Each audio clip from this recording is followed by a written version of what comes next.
Una pa lang, sabi nila, dadaan ka lang sa buhay ko. Parang usok na di naglalaon ay naglalaho din.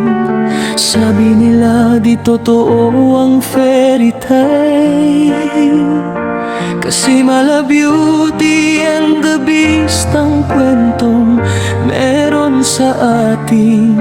Di tunay at di maglalaho na'y maglalaho din. Sa totoo, noong ako'y may pag-aalinlangan din, baka matulad sa mga magulang natin magkakahiwalay din. Ngunit tulad ng aking hiling, palad ng Diyos, ikaw ay kiniling.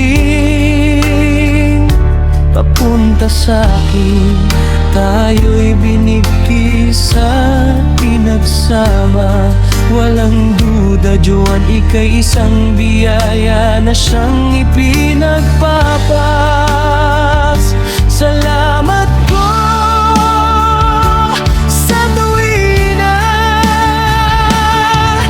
maligayang anibersaryo sa atin.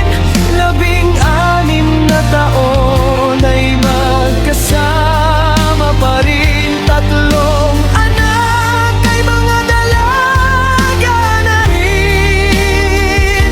Maraming mga pagsubok na hawak kamay nating dinaigrin. Di ko masasabing tayo'y matibay na, pero aking tanging pangako, hanggang sa dako paron ang aking buhay, ika'y di bibitawan.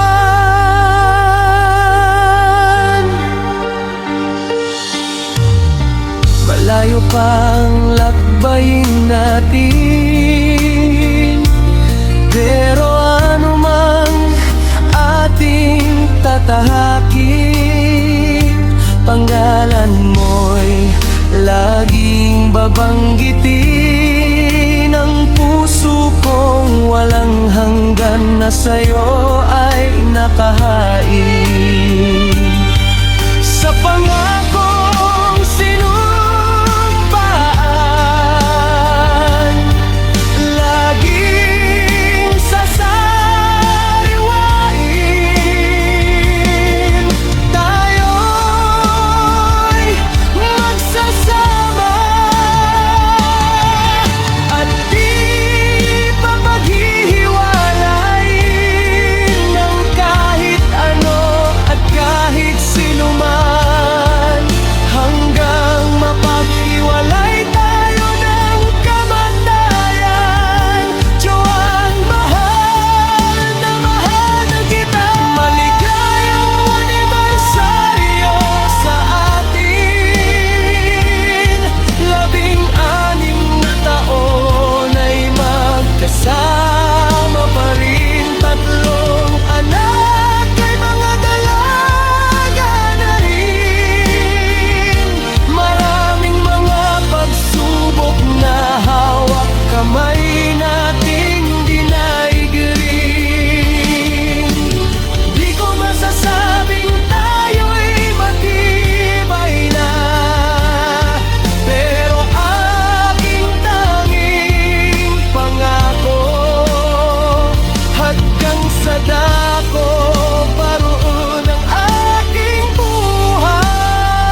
tingnan natin kung paano magkain ng balot yung Master Sergeant natin. Tingnan nyo. Oh. Paano magkain ng balot? Ay, ganyan pala magkain ng balot. Na, may suka. Kagatin mo yung suka. Pagkakagat mo ng suka, sipsipin mo yung suka. Ilagay mo sa balot. Ay, ganyan pala magkain. Oh, sipsipin ng balot. Ganyan magkain ng balot. Eh? Gusto mo ikaw ang sipsipin ko eh. Uy, delikado. Delikado na ako. Magdali-dali na ako mga master. Ako sipsipin.